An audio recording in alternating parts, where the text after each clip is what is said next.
Welcome to the Piston Fanatic. I am your host, Dave Dalton, and I'm excited to share my passion and perspective of our Detroit Pistons as we go on this fantastic voyage together.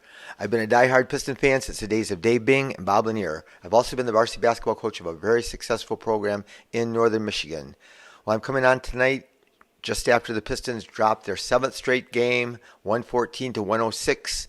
To the Philadelphia 76ers. The Sixers look like one of the better teams in the NBA this season. They've been on a roll. They've won like 7 straight, and we've lost 7 straight. So, again, we've been battling a lot of injured players. But we're also going to talk about, do the Pistons trade Jaden Ivey?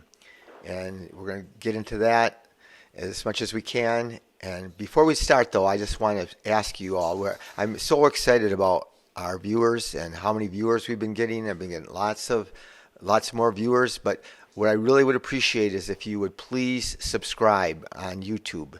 That somehow there's a magic number if you get to be 1,000. So I don't make a penny off these podcasts. I don't have a producer. I do everything by myself. My wife helped me set it up and my nephew, but basically I just do everything. I don't edit it. I just get on and I just go right through my podcast. But I would really appreciate if you would go subscribe. It doesn't get you, you're not signing up for anything. People aren't going to track you or anything, but it's just really, for some reason, it helps me. I really would love to get to 1,000 subscribers. So, Troy Weaver prides himself in drafting the person, not the player. And when he drafted Jaden Ivey, he drafted what everybody thought of, at least last year, one of the best kids, best players, best, hardest workers. So throughout the whole organization, everybody you listen to, they talked about Jaden Ivey's work ethic and how even on the road, the other teams would kick him out of the gym because he would stay after, and so, that can't be questioned. I don't think not that many people would just be saying that. But here's something that Monty said that everybody's been focused on, and I think it is a big part that they're focused on Jaden Ivey's defense, and that's why he's only playing like 20 minutes a game. But he did say, I'm pretty clear about my objectives. This is Monty Williams. The way we want to play is a team style of basketball. So that was when asked about Jaden Ivey, that was the first thing that came out of his mouth. We wanted to play a team style of basketball. So to me, people haven't mentioned that, but I think he's trying to imply that Jaden Ivey does not play a team style of basketball. And Ivey does sometimes get out of control a little bit, but I'm going to tell you, we have times where we are out there with nobody that can score, and we need him to score, and we need players. We've had these games at the end of the Bucks game. We had the lead. We had a 10-point lead. With 7 minutes to go, we hardly scored a bucket the last 7 minutes of that game. And Jaden Ivey was sick and missed that game. But if he was there, having somebody that's playing like him, he shoots the three. So we got some guys. Stu shoots the three, and Stu's been shooting a really good percentage. And Killian's even increased his percentage recently. But Ivey can shoot it. He can shoot it and get rid of it quick, and making his percentages are really good. But also, he can just attack the rim and get to the basket. And if they collapse on him, he is more than willing to dish the ball. But I still think that statement was directed what Monty sees, that he thinks that he doesn't play a team style ball. And he said, I'm more inclined to talk to guys about defense and rebounding. Well, there's been games when, Ivey played 20 minutes and had 7 rebounds. There's games when Stu played 37 minutes and got 3 rebounds. But Stu still played 3 or 7 minutes, and Ivey still only played 20 minutes. And so I still think that there's a big, I think there's a problem. I think that Monty, whatever it is, I know he thinks he's trying to help Ivey be a better player. Well, I'm going to tell you, sadly, one of the greatest coaches in NCAA history, Bobby Knight, passed away just in the last week.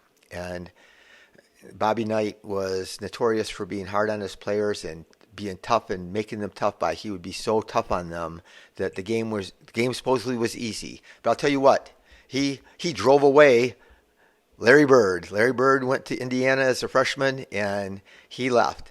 Isaiah Thomas, by the end of his sophomore year, hated Bobby Knight's guts and didn't want to play there anymore, and he left.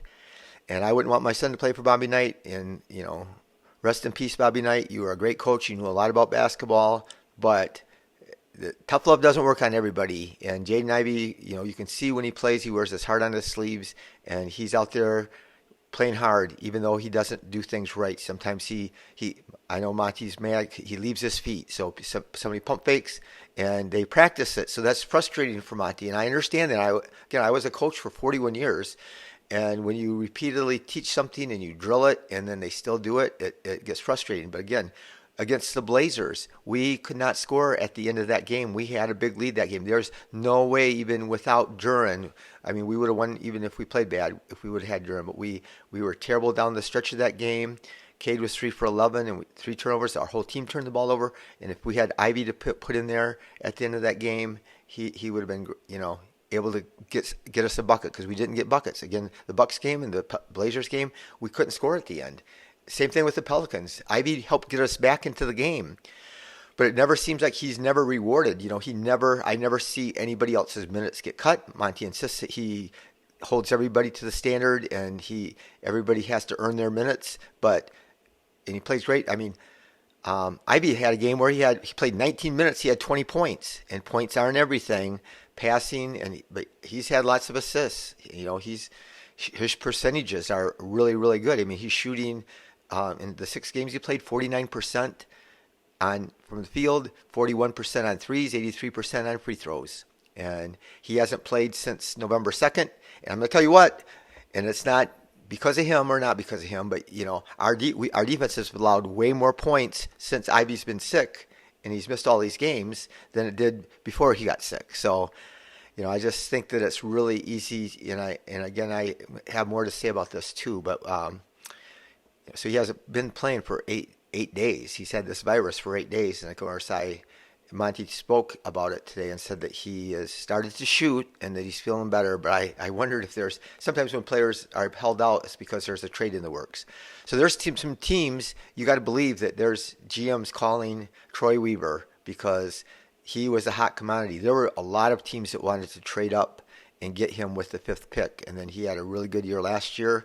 And again, in his limited minutes, he's played well this year. And the Lakers are struggling, and they got this team. They have to win now. I mean, they have LeBron and Anthony Davis, and those guys aren't getting any younger. And so they need somebody that can create shots. They don't have that, and they're the worst 3-point shooting team in the league, and he's a good shooter. So they should also try to get Bojan or something. I know they don't have a lot of assets. A team that does have assets is the Utah Jazz. They have lots of draft picks banked up from trades that they made for Davion Mitchell and Rudy Gobert, and they got a lot of assets, so they could trade. The Spurs, they could use a point guard and a young, talented, gifted point guard.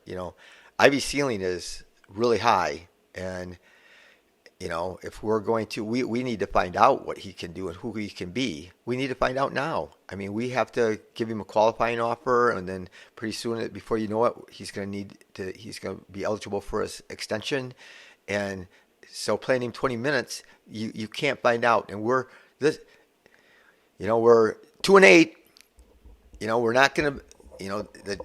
Realistically, I mean, you might get mad. I think we can turn it around. You look at the Rockets. They started out 0-3 and they looked awful. They won 4 straight. I think they're going to lose tonight to the Pelicans, maybe, but they turned it around. They lost 3 in a row and then won 4 in a row. The league is there's so much parity. I looked at it there a couple days ago. There were 19 teams that had either 3 wins or 4 wins. 19. Out of 30 teams. So that means 11 teams only had more than 3 wins, more than 4 wins, or less than 3 wins. So anything can happen on every night, and it does in the NBA. If you look at scores, everything happens. And so we could end up doing better, but realistically, we are going to not make the playoffs. And so we need to develop our players. We need to find out about our players. We need to find out who can play and who can't play. We need to find out if Jaden Ivey is part of our restoration.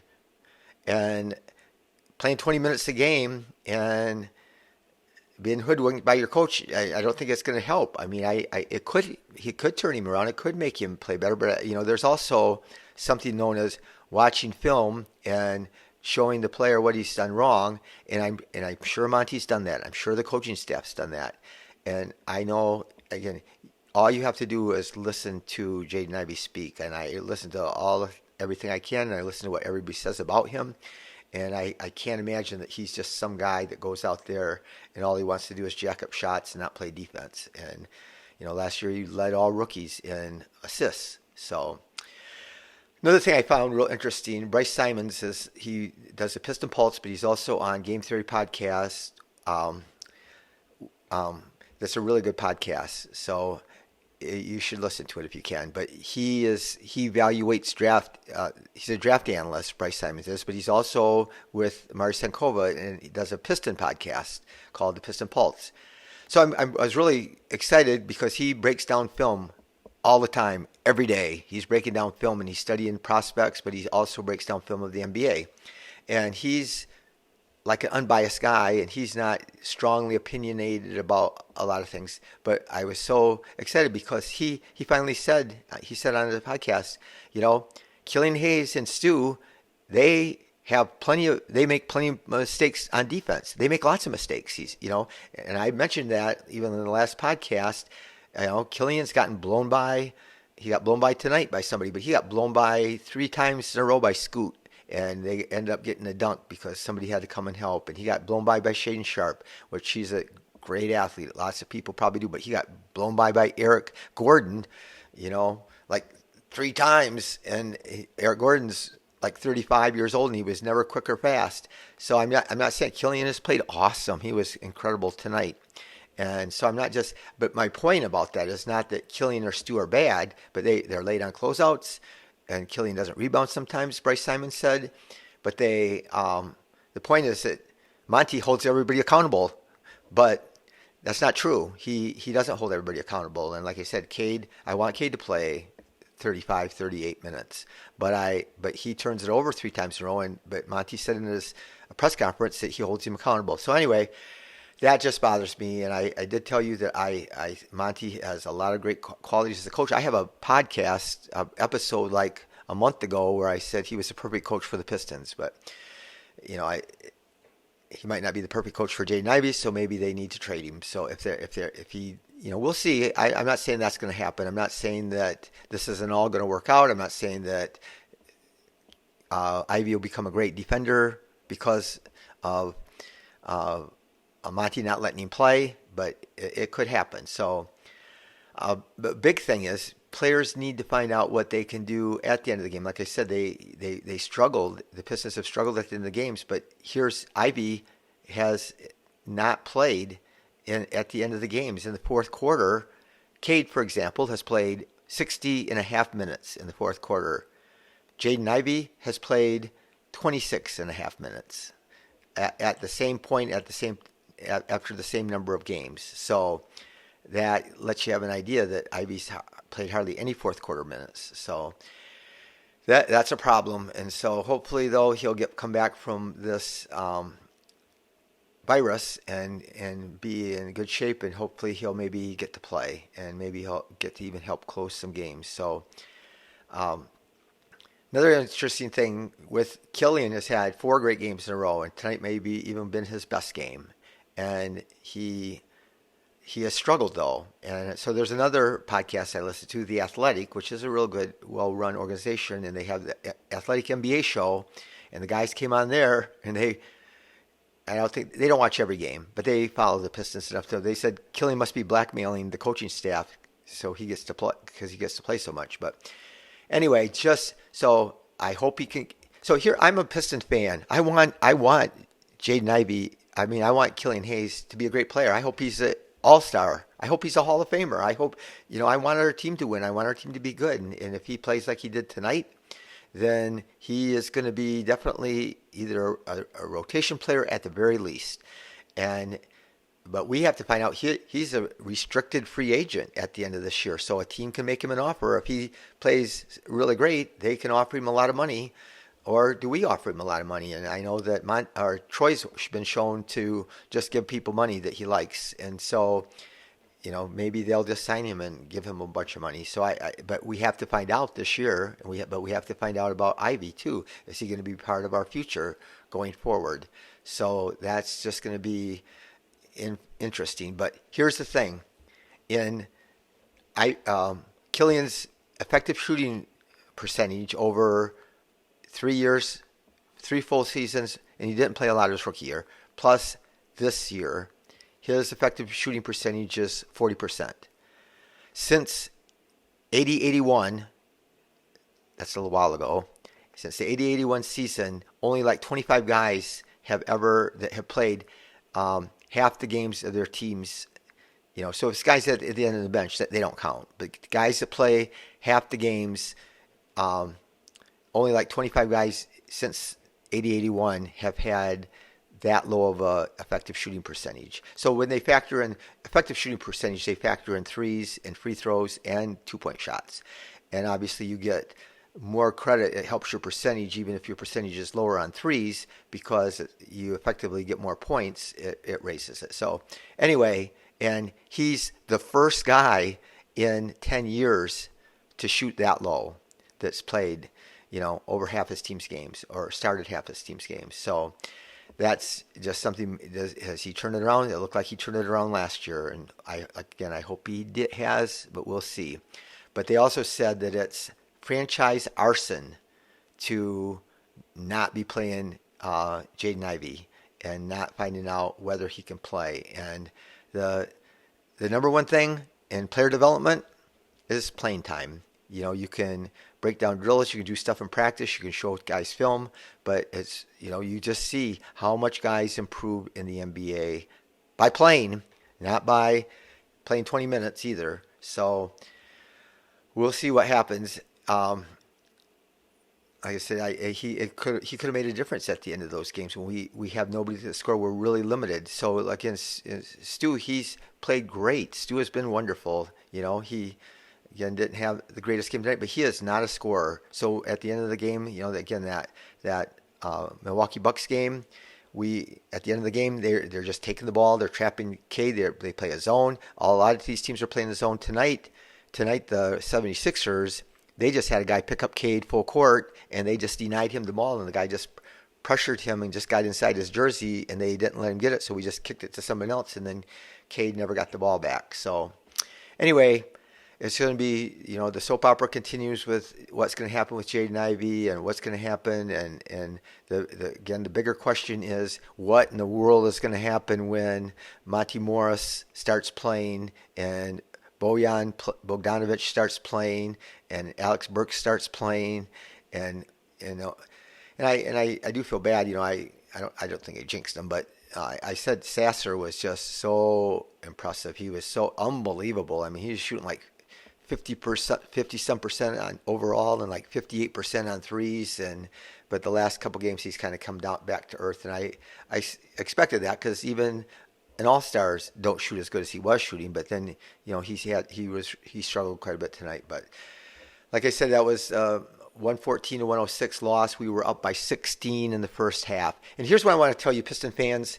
we have looked really good at times when we got that lead against the Bucks. We had a nice lead when we were up by 16 tonight, and it was so much fun. Even just the beginning of the game. We were up 17-7, and we were fast breaking, and Killian and Cade were knocking down shots, and we were making good passes, and we were pushing the ball up ahead, and it was so much fun to watch, and it was a glimpse of the future. You watch these games, and that's what you need to watch for. I wouldn't have started this podcast. I'm telling you the truth. I had no idea that I would ever do a podcast.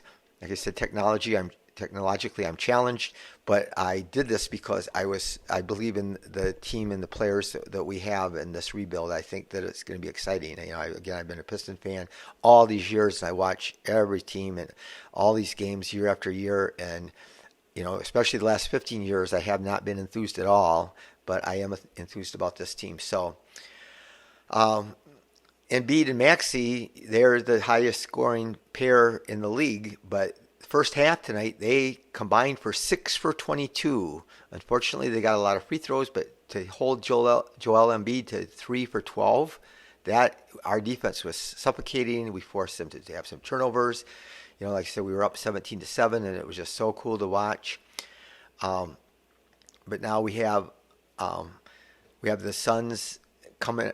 Not the Suns. On Sunday, we play the Bulls. The Bulls have lost 4 of their last 5, which is not as bad as us, but they've lost. But we're going to be playing them in Chicago, and I'm sure they're going to be mad because we beat them last time. Then Tuesday, we play a in-season tournament game against the Hawks. It's home, and the Hawks have been playing really great. They're another team. They started out, they looked really bad at the beginning, but they are really starting to play good.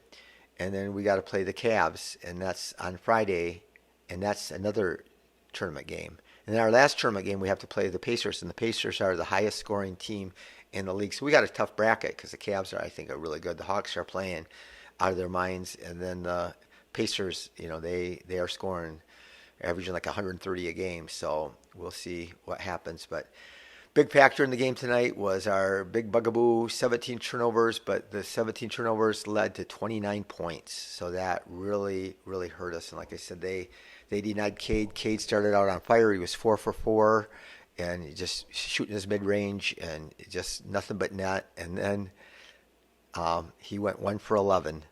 And then he finished the game 3 for 3. But, so it was tough. It was too bad that he struggled. But our whole team really struggled in the third quarter, and we turned it over repeatedly, and then we ran the shot clock down and had to take up a bad shot at the end of the shot clock. So that is it was tough, and that's a young team, this experienced team that the Sixers have. They just turned up the defense a notch. It was funny that we were just out hustling them and outplaying them in the first half, and it just turned around. But another big factor in the game. So we had a lot of things that happened with us.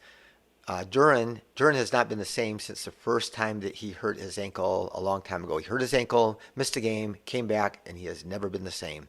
So tonight he only played 23 minutes, and he had to leave. He left the game and then never came back. But they were like even limiting minutes before that because he's just not the same. That guy, he was just dominating the league, for the first 4 or 5 games, and he was, he's averaging 15 rebounds and leading the league in that, and he was shooting 80% but he's not been the same. He doesn't have the quickness or the bounce that he had. So, but Kay got a third foul with 5 minutes left in the second quarter, and again, he's done this before. He tries to reach in and stop Joel Embiid, and it was a dumb foul. You just got to say, my team needs me on the court. I can go and try to get my body in front of him, but I can't reach my hands in and get the third foul because then he has to sit out. So then we don't score the last 3 minutes. We don't score the last 3 minutes of the second quarter, and that's when the game got changed. And this happened another game recently where he got early foul trouble and had to sit out the second quarter, and then the other team just outscored us 16-0.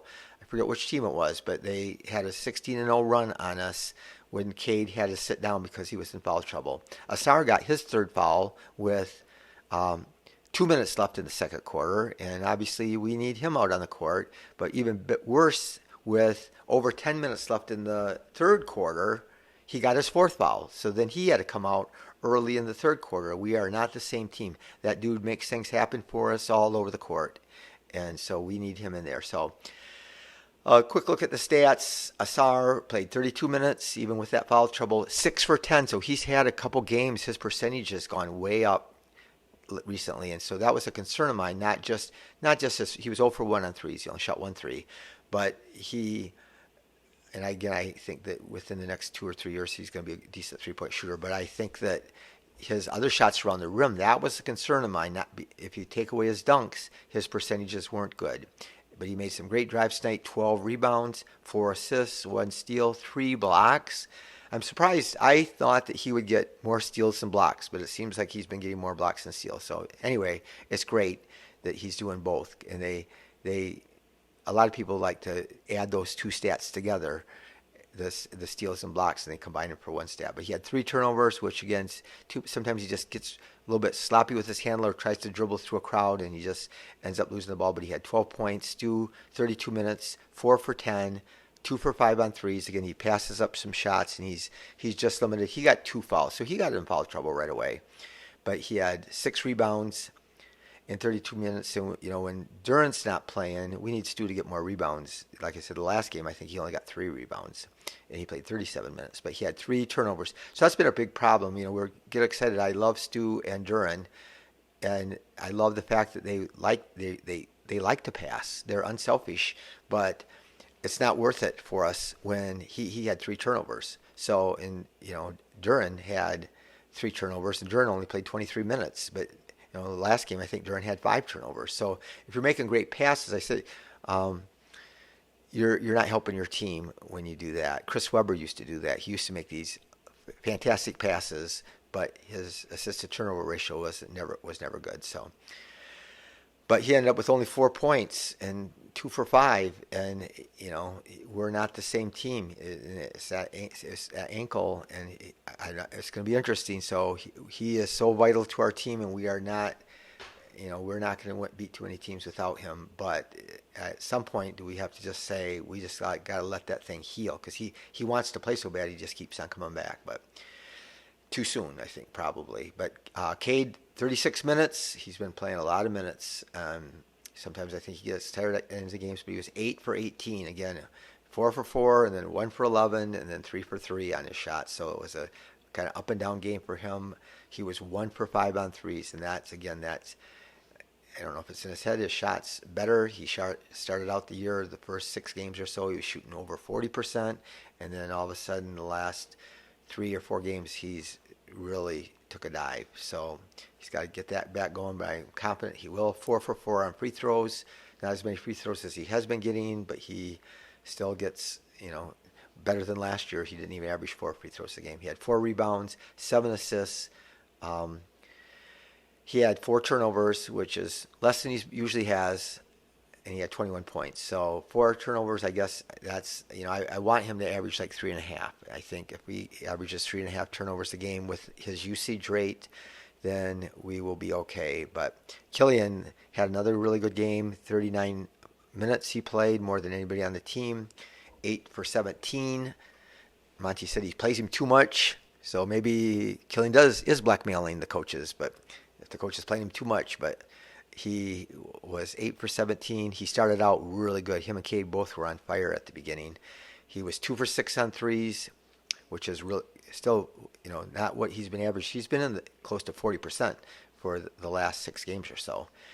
5 for 7 on free throws, and he had 5 rebounds and 6 assists, 2 steals, and only 2 turnovers. So he is one of the, he's like 3rd in the NBA in assist to turnover ratio. So he's averaging like, I forget what it is exactly. I think it was maybe like 5.3 assists per turnover, which is outstanding. So that's kind of why we wanted Monty Morris to come back, because that's, he's even a little bit better than that. He just doesn't turn the ball over. So, but that's great for Killian. So Marvin Bagley, only 13 minutes, but he did his thing again, 3 for 4. And he had 5 rebounds and 6 points, but he only played 13 minutes. And he's down there battling Joel Embiid, and it was a couple of times Joel kind of manhandled him, and I think illegally. But Joel gets a lot of respect in the NBA because he's last year's MVP and he's an all-star. So Wiseman, with Duran out and Bagley can't. So I'm still surprised Bagley only played 13 minutes, but he gave Wiseman a crack at it at the end of the game, and Wiseman's 7 minutes, 3 for 3, and 3 rebounds and 6 points, and that really great. 3 minutes, he made a good pass to Stu down under the basket, and Stanley Amude, 17 minutes, 1 for 2 on threes, but he was 7 for 8 on free throws. Stanley gets fouled. He takes the ball to the basket. He doesn't look to pass very much, but he had 10 points in 17 minutes, and he had 4 rebounds. So, it's been, again, he was a two-way player, that the last two-way player signed, and here he is getting to play because we still had 6 key players that did not play tonight. And Roden had a good game. 7 minutes. He was 2 for 3. So 1 for 2 on threes and had 5 points.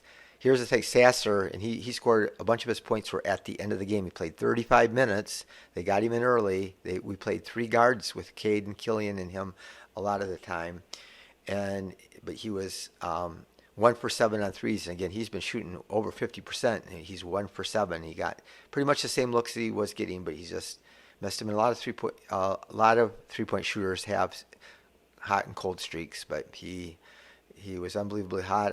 Like I said, I didn't think it was sustainable. He was 2 for 2 on free throws, 3 rebounds, 4 assists, 9 points. But we shot as a team 47%, which is good. Only 28% on threes, which is not good for us this year. We've been shooting much better than that. 18 for 22 on free throws, which is 82%, which is still good. But they shot 42% and 32% on threes, so they weren't on fire on threes either. But here's the problem. This haunted the Pistons. We were 18 for 22 on free throws. They were 35 for 41. So they shot almost double what we shot, and they made almost twice as many points as we did on our free throws. And so that's just a problem. We got to find a way to get fouled more and not foul them as much. And again, I think a lot of it, there is something to it to be that we have such a young team and we haven't earned the respect of the refs as much as somebody like Joel Embiid and even Tyrese Maxey. So, like I said, we had 17 turnovers, but that's not good, but it's not as bad as some games. But we gave up. They scored 29 points off those, and so that was a big factor because our defense, they didn't shoot that great against us, but they only had 8 turnovers, so that's a huge difference. But Tobias Harris, I loved him. I wanted the Pistons to get him when he played for Orlando.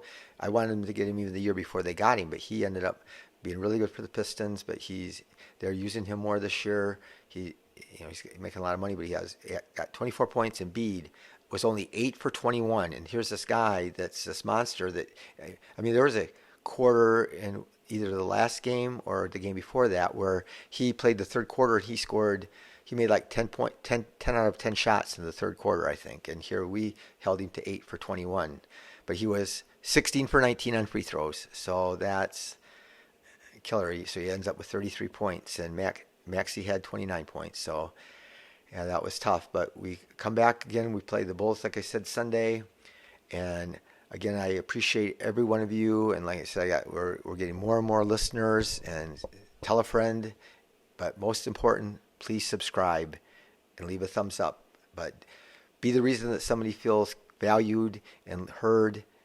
And let's go Pistons.